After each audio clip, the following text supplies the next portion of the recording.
Hey friends, welcome back to Belle's Library. Thank you all for stopping by to watch.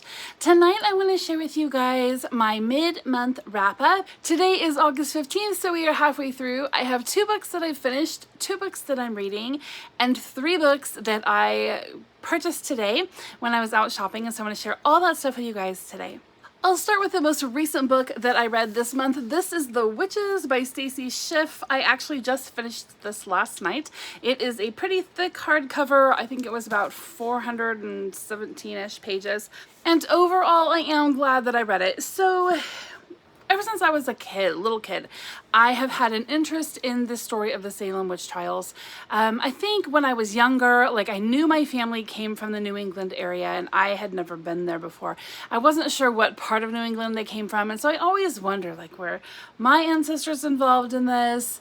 Do they know anybody who was involved? It was just kind of my imagination would run wild with me. So after I got a little bit older, into my 30s and now into my 40s, I've kind of narrowed down that interest, kind of tailored more towards the religious hypocrisy element of the Salem witch trials. I don't really believe that, all of these people were witches and they just had this rampant, crazy witchcraft outbreak right in the late 17th century. I don't think that is the case. Now, I do think that if you are someone who can repeatedly accuse someone of something that in those days as horrific, a charge as witchcraft, because in those days, they would burn a witch, right? And so it was a big deal to be accused of witchcraft. If you were somebody who could do that to not just one person, but to multiple people, repeatedly, like these accusers did, then I would think you're probably actually the one who is possessed by evil. I mean, who does that, right? Somebody has to be pretty evil to do something like that. Either that or very mentally incompetent. So this book is very detailed. We'll put it that way. There's a lot of information here. It does actually go through the entire 18 months or so, maybe 15-ish months of the entire Salem witch trials thing. It goes through every person, the accusers, the accused, the judges, people who weren't even there. It has a whole cast of characters in this story. It's a nonfiction read, and it is basically just giving you everything that I think this author probably could find on the subject. Later on in the book, you do hear about what happened, after the fact, after things calmed down. You do hear that a lot of the people who did accuse them go on to just kind of live normal lives. They get married, they have families. Some of them do other things, but I bring that up just because I don't necessarily think that they had a mental issue. They went on to do productive things. I think they were just evil. So one thing that intrigued me about this book right from the beginning was that Stacy Schiff, the author, she talked about how much of the information that we have about the Salem witch trials are things that we have picked up through fictionalized and sensationalized stories about them, right? So Cotton Mather, who was one of the contemporaries but wasn't actually a big part of the actual trials and things, he wrote all kinds of stories and inflated some stuff. Other people of the time, other contemporaries, wrote some stuff that was a little inflated. And then throughout the years, we've had Nathaniel Hawthorne and all of his stories, allegories really about religious hypocrisy. That's why I like him so much. Some of you joined me in January for Nathanuary, where we read one work by Nathaniel Hawthorne. We will do that again this January. You guys can put that on your calendar.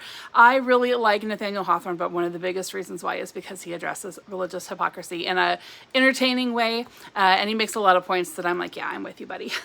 So we got his writings. We've got Arthur Miller's The Crucible. And then even, things like The Wizard of Oz or, whatever, Harry Potter, just things that involve witchcraft throughout the ages. We've had the idea of the Salem witch trials and what they actually did has been very skewed in our minds because of the centuries since of, witches being portrayed in, entertainment and, literature, that kind of thing. So she kind of pulls that back a little bit and just addresses things that she was able to find in research. And so, you know, it's not quite as exciting. And I did find that I was sort of nodding off quite a bit, actually struggling to get through this, because there's just, it's just a lot of information, kind of an information dump. And some of it was entertaining, and then some of it was just slodgy. The author is pretty sarcastic throughout, and it was hard to tell sometimes whether she was actually giving someone's testimony or memories, or she was speaking from a third-party source. Her footnotes really didn't quite fit, and rather than sort of clarifying things, they actually just brought more confusion. So I don't know, like, there are parts of this author that I really enjoyed and think that I probably would enjoy reading something by her again, but maybe not this big, because she just put it all out there. But it was well researched. There is a plethora of notes in the back. There's an index with all kinds of information. There's a really tempting bibliography. She has a cast of characters at the beginning. And then, like I said, she gives you pretty much everything you'd ever want to know. She does the research for you. So if that's the kind of book that you would like to read and you would really enjoy that very detailed account of the Salem witch trials, this probably is a good book for you. Alright, then the second book that I finished actually towards the beginning of the month was Sense and Sensibility by Jane Austen. This is probably my fourth maybe reread, and I did enjoy it, but not as much as I have in the past. I don't know. I'm just looking at the characters with different eyes now, and maybe it's because I've like finally, you know, aged past them. So rather than relating to them as, you know, peers, I'm now looking at Eleanor and Marianne as like my teenage daughters. And so just kind of struggling with Eleanor's inflated piousness and Marianne's inflated dramatics. So I don't know, like my favorite characters this time were like Colonel Brandon and like Mr. Palmer. I don't know if you guys have seen the 95 version of Sense and Sensibility, the one that Emma Thompson did. Hugh Laurie does Mr. Palmer, and it's just, he's my favorite character in the movie too, because he's just like so over it. He is over all of them and the whole situation. He's just like, leave me alone. And I was over it too, which is kind of disappointing because, you know, I'm a big Jane Austen fan, and I don't know, I wasn't into it this time. So yeah, I did it. I didn't actually realize that it was the group read for Jane Austen July. I just sort of blew off Jane Austen July. I kind of blew off the last few months. I hadn't done a whole lot of reading up until these last few weeks. Just been swamped this summer, but yeah, after I read it, I realized that it was the group read for Jane Austen July. So I was like, all right, out of all the stuff I could have picked, I picked the right one, because that's the only Jane Austen thing that I read in all of July. And I didn't even finish it in July. All right, so now we're going to move on to the books that I am currently reading. I'm currently reading two books. I have a fiction and a nonfiction. So my fiction is A Rogue's Life by Wilkie Collins. I adore Wilkie Collins. He's just funny and just, I don't know, personable. He's just somebody that you could just imagine talking to, right? You can imagine him just being like super easygoing, fun friend. I don't know if he was really like that. In fact, I had a biography of him for quite a while, and then I ended up unhauling it. And I kind of, on one hand, wish that I had that back because I would like to read it. And on the other hand, I'm like, you know, sometimes you don't want to get too close to your, you know, heroes, right? Like once I realized that Charles Dickens was, you know, some of the personal things about him and the way he treated his wife and ran around on her and stuff, I was just like, ugh, like, he's not a hero anymore. So I don't know if I want to read about Wilkie Collins because they were buddies, but in my imagination, I'm just going to pretend like he was super great. So anyway, I'm loving this book so far, A Rogue's Life. It is just kind of like it's supposed to sound like an autobiography, right, of this guy, and he sort of like he grew up in a home where they weren't like super rich, but they had rich family, and so like they didn't have a big name for their own selves, their own household, but because they had so many people in their family that did have a name, he had to, you know, do all of these things, like go to a really great school and do all this stuff, but he like really didn't actually have the money to do that. So, you know, he did it, but he couldn't live the life, right? He couldn't like walk the walk, even though he was sort of talking the talk. So anyway, he breaks away from that and ends up in prison. And so that's where we're at right now. It's just, it's funny, and it's been a quick read so far. I think I'm on like page 50. I only read it for just a few minutes last night, so you know, it's something I'll probably finish it up tonight, but I'm enjoying it. It is a fun read. I am always up for Wilkie Collins. And then I also brought this book along today when I went to do my errands, The American Revolutionaries. So I talked about this in my last video. This is a collection of basically firsthand accounts of people who were in America between 1750 and 1800. So this is the book that I am reading for Historathon Quarter 3. And I'm only on the first account so far, and it is heartbreaking. So this account is talking about the conditions on a ship or various ships that people were coming over on. This one man is relaying the information that he has, telling stories about people and just the way that they were starving, that they were filled with disease, sickness, and so many people, there were so many deaths and deaths of children, and just how they would handle that on the ship. And just, it's been really, I don't know, a hard read so far. This book was actually, it says 12 and up. It's something that could probably be used like in a school or homeschool. But it was written in 1982, and so it isn't super dumbed down.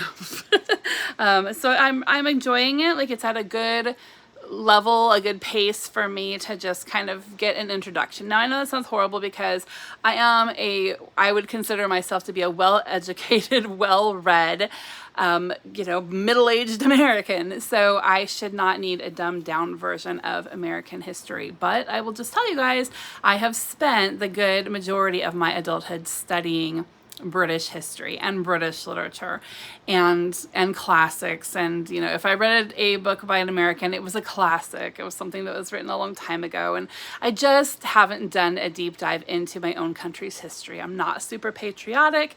And so, no real reason why, I'm just not.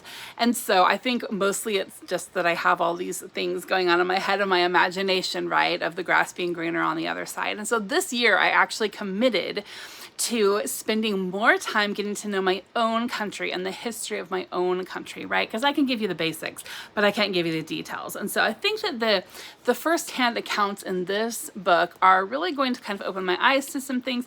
And they're different accounts. They're accounts of like different things going on, right? Some are going to be war things, some are going to be home things. Like this one is an immigrant thing. And I think that just kind of getting a little taste of different pieces of that era of our history is going to give me kind of some jumping off places for further study, right? So I am glad that I picked this up. I can't say that I'm enjoying it because, like I said, it's kind of horrific, but I am glad that I picked it up, and I think it's going to be a quick and easy read for me to just kind of get some info in. All right, so I brought that along because my plan today, this is my shopping day, so I was going to go and I was going to do some things and I was going to get some groceries and pick up my daughter from work and come back home, and I just had this whole plan. And what I was going to do first before I went to get groceries was I was going to go to Barnes & Noble and go to the cafe and get breakfast and sit and read my book for a little bit. Because I was in there last week and I saw these people sitting at the cafe reading and playing on their laptops and just kind of enjoying the atmosphere. And I was like, I want to do that. So that was my plan today. I was going to go do that. So I went to Barnes & Noble. I was 10 minutes early. I sat in the parking lot waiting for them to open up. They opened up. I headed straight for the Starbucks counter, and the girl was like, we're not open. So I guess their barista hadn't come in and they were getting a slow start. And I did actually wait around Barnes & Noble for almost an hour. They did not open. Obviously, the book side was open, but the cafe just didn't. They couldn't get going. So I ended up bagging that idea.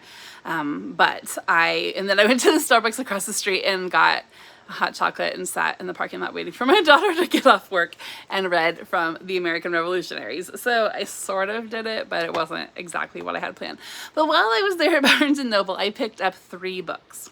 So this book I had actually gone in for. This is Arthur Miller's The Crucible, which I mentioned a little bit earlier. So like I said, I'm kind of in this American history, thing, trying to read more about our American history, both fiction and nonfiction.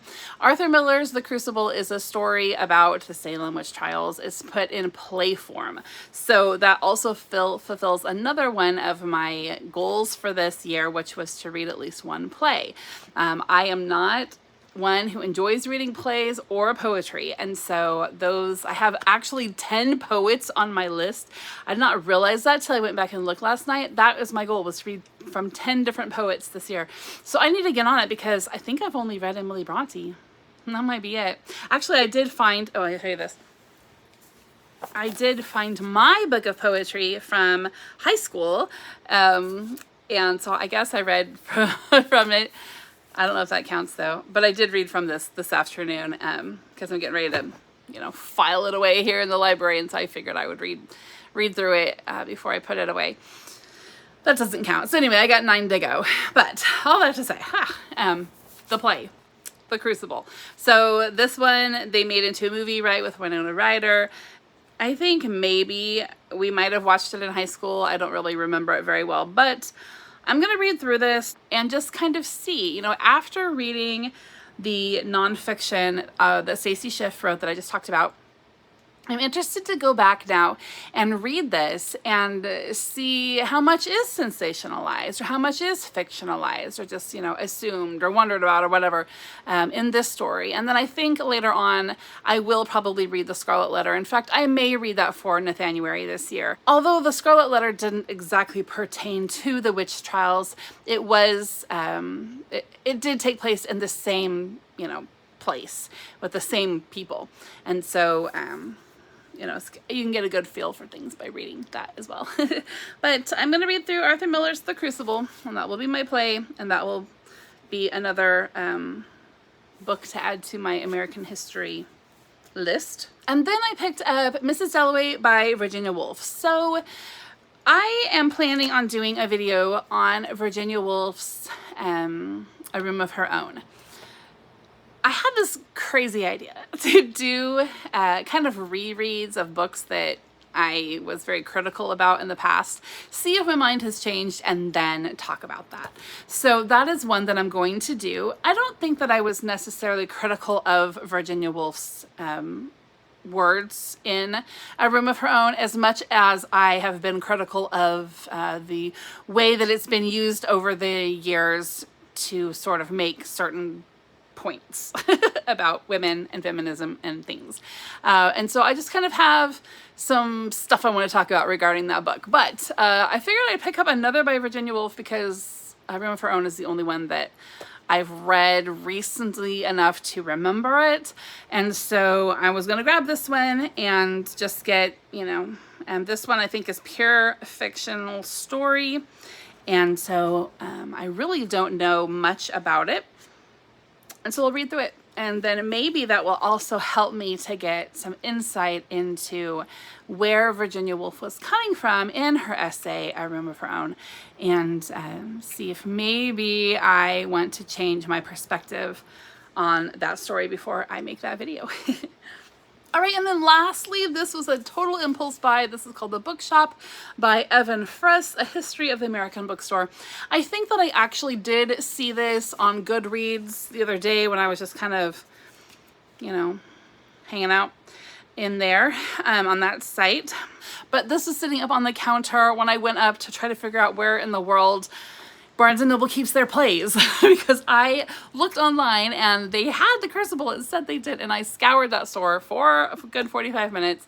Couldn't find it anywhere. It turns out it's in this really obscure back of the shelf place. And so anyway, when I went up to ask the guy, I saw this sitting there and I was like, oh yeah, I was wanting to look at that. So The Bookshop is basically a history of the bookshop. So this is a nonfiction book. It gives us a look at all different kinds of bookshops and booksellers over the years, talks about the history of Barnes & Noble, talks about the Strand, the Gotham Bookmart, Old Corner. It talks about Benjamin Franklin and the first bookstore in Philadelphia. So I think this is going to be fun, right, to go through this and just read about the history of the bookshop. So, they have that joke meme about a girl who, wants to open a bookshop that also has a coffee shop and a flower shop and all these things inside. And I'm that girl, right? I would just love to do that. But I'm also super picky about my books, and I don't want to sell you a book that I don't believe in. So I feel like I would really struggle to run a bookshop because I would be just not censoring, but just kind of like cherry picking so badly, right? I'd be so picky about the selection that I feel like I just probably wouldn't have enough stock to actually sell anything.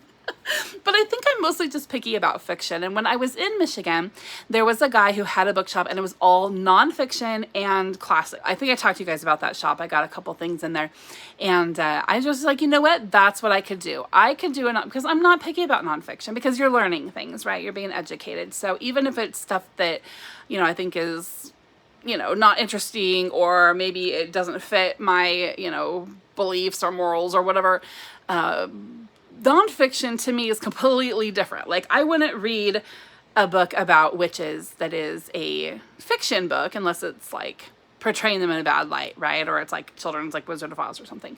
But I don't read, you know, books that contain a lot of magic and witchcraft because it doesn't fit like within my, you know, moral standards. But I will read a book that is a nonfiction on the history of the Salem witch trials, right? Because I'm learning something about my own history and the world I live in.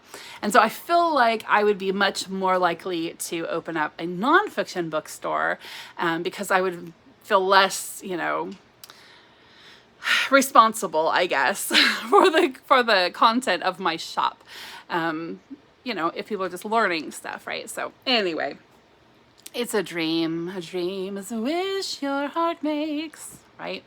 So who knows, maybe someday, no matter how your heart is grieving, if you keep on believing, the dream that you wish will come true. So you never know. I'll just keep on wishing. All right, friends, I hope you enjoyed that. I am getting caught up on my very lengthy booktube watch list, and then once I finish that up, I have something that I'm gonna start next week. You guys stay tuned. I'm gonna start a new series on my channel where I am going to talk about my top 5 favorite booktube videos each week. My top 5 favorite booktubers. So it's going to be other people, not myself, videos that I've watched. I just want to, you know, promote and just kind of encourage us all to promote one another, right? And be positive about what we are all sharing here on BookTube. So you guys can be looking for that. I'm gonna finish up my few that I want to watch, and then I'll make my selections and make my video here in the next few days. I hope everybody's having a great day. I will see you soon. Bye-bye.